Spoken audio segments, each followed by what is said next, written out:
Hello students, आज हम BA part second के सेकंड पेपर में राजपूत राज्यों की सहयोग नीति के चौथे भाग में बात करेंगे। अकबर के बाद राजपूत मुगल सहयोग का क्या रुख रहा, कैसा स्वरूप रहा। कई एग्जाम्पल्स के बाद भी हम देखते हैं कि अकबर राणा प्रताप को अपनी नई व्यवस्था के घेरे में नहीं ला सका, परंतु उसके बाद उसके उत्तराधिकारी जहांगीर को इसमें सफलता मिल गई। तो सबसे पहले पॉइंट में हम देखेंगे जहांगीर और राजपूतों का कैसा संबंध रहा। तो सबसे पहली सफलता तो यही थी कि राणा प्रताप के बाद उनके उत्तराधिकारी जहांगीर को और अकबर के जो उत्तराधिकारी जहांगीर है उसको मुगलों की नई व्यवस्था के तहत राणा प्रताप के उत्तराधिकारी को इसके अंतर्गत लाने की सफलता मिल गई। मेवाड़ के महाराणा अमर सिंह ने मुगलों की सर्वोच्चता स्वीकार कर ली।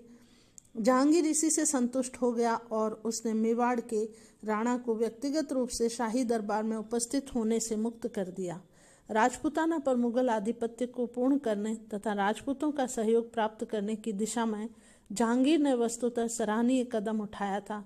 उसने भी अपने पिता की भांति राजपूत राजाओं के साथ वैवाहिक संबंधों की नीति को जारी रखा। यद्यपि शासन के प्रारंभ में उसके पुत्र खुसरो ने विद्रोह में राजा मान सिंह की संदिग्ध भूमिका के कारण जहांगीर को राजपूतों पर संदेह उत्पन्न हो गया था। शाही दरबार में हिंदू मनसबदारों की संख्या में भारी कमी आ गई। हॉकिंस ने लिखा है कि वास्तव में नियुक्ति के मामलों में जहांगीर मुसलमानों को वरीयता प्रदान करता था। अकबर ने राजपूत राजाओं के आंतरिक मामलों में कम से कम हस्तक्षेप किया, परंतु जहांगीर ने उनके उत्तराधिकार के मामलों में हस्तक्षेप ही नहीं किया, उनकी बढ़ती हुई शक्ति को नियंत्रित करने का प्रयास किया। कछवा राजवंश के बढ़ती हुई शक्ति को नियंत्रित करने के लिए आमेर राज्य की सीमा पर किशनगढ़ के नए राठौड़ राज्य की स्थापना की गई। तो उदयपुर को नियंत्रित करने के लिए रतलाम के नए राज्य की नींव रखी गई। उसकी इस नीति के उपरांत भी खुर्रम के विद्रोह के समय किसी भी राजपूत नरेश ने जहांगीर के विरुद्ध उसे सैनिक अथवा आर्थिक सहयोग न देकर जहांगीर के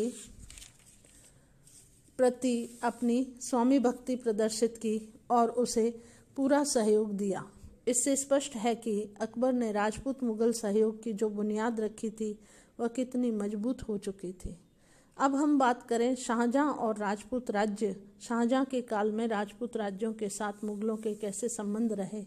तो शाहजहां के शासन काल में राजपूत मुगल सहयोग की भावना में थोड़ी कमी आने लगी। इसका मुख्य कारण शाहजहां की धार्मिक कट्टरता थी। यद्यपि शाहजहां की माँ तथा उसकी दादी दोनों ही राजपूत राजकुमारियां थीं, फिर भी शाहजहां पर इसका कोई प्रभाव नहीं पड़ा। उसने किसी राजपूत राजकुमारी से विवाह नहीं किया था और अपने हरम में भी राजपूत राजकुमारियों के प्रभाव से मुक्त रहा।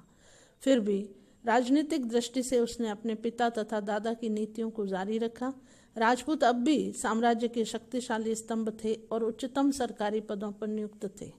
डॉक्टर श्री राम शर्मा ने लिखा है कि औरंगजेब दक्षिण का सूबेदार था, तो राजपूतों के प्रति द्वेष भावना रखने के कारण शाहजहां ने उसकी बदसरना की। इससे स्पष्ट होता है कि शाहजहां ने अपने व्यक्तिगत तथा पारिवारिक जीवन में भले ही राजपूत मुगल सहयोग को अपेक्षित महत्व न दिया हो, परंतु राजनीतिक क्षेत्र में उसने इसकी उपेक्षा नहीं की।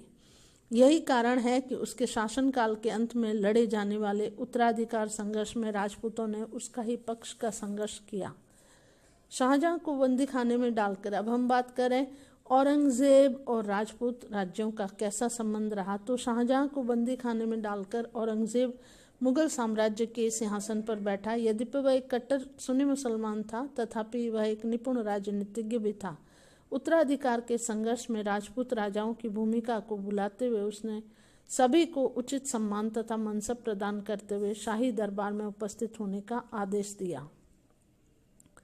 परंतु जब वह शुजा का सामना करने के लिए बंगाल गया तो खजुआ के युद्ध क्षेत्र में युद्ध के पूर्व ही जसवंत सिंह ने शुजा के साथ गुप्त समझौता कर लिया और अचानक शाही पड़ाव पर आक्रमण करके उसे लूटकर जोधपुर की तरह चला गया। उसके इस प्रकार के विश्वासघात से औरंगजेब का क्रोधित हो उठना स्वाभाविक था, परंतु चूंकि अभी दारा को पूर्ण रूप से पराजित नहीं किया जा सका था, अतः चतुर औरंगजेब ने जोधपुर पर सैनिक अभियान तेज कर दिया और बाद में जयपुर के जयसिंह को मध्यस्थता से एक बार पुनः जसवंत सिंह को क्षमा कर उसका राज्य और मनसब लौटा दिया, परंतु भविष्य में वह जसवंत सिंह का विश्वास न कर सका। इसी प्रकार बीकानेर के राव कर्ण से भी निरंतर विद्रोही व्यवहार से उसे रुष्ट कर दिया। जयपुर के मिर्जा राजा जयसिंह ने दारा का पक्ष छोड़ने के बाद औरंगजेब की निष्ठापूर्वक सेवा की थी, परंतु उसके पुत्र राम सिंह की देखरेख में आगरा में बंदी बनाकर रखे गए शिवाजी का वहां से भाग जाना एक ऐसी घटना थी कि औरंगजेब को जयसिंह तथा उसके पुत्र राम सिंह दोनों में विश्वास नहीं रहा। कुल मिलाकर ये देखा जाता है कि औरंगजेब के टाइम में रिलेशंस थोड़े कमज़ोर होने लगे थे। परिणाम स्वरूप राजपूत मुगल सहयोग की मूल भावना का अंत हो गया। राजनीतिक परिस्थितियों के उतार चढ़ाव के साथ उनका आपसी सहयोग भी कम ज़्यादा होता रहा। औरंगजेब की मृत्यु के बाद उसके उत्तराधिकारियों के शासनकाल में भी जो थोड़ा बहुत सहयोग बना रहा वह विशुद्ध राजनीतिक स्वार्थों का परिणाम था। उसमें समानता अथवा निष्ठा की भावना का नितांत और नितांत अभाव था। धन्यवाद। इस वीडियो में इतना ही। आगे हम मुगल राजपूत सहयोग के परिणामों की चर्चा करेंगे।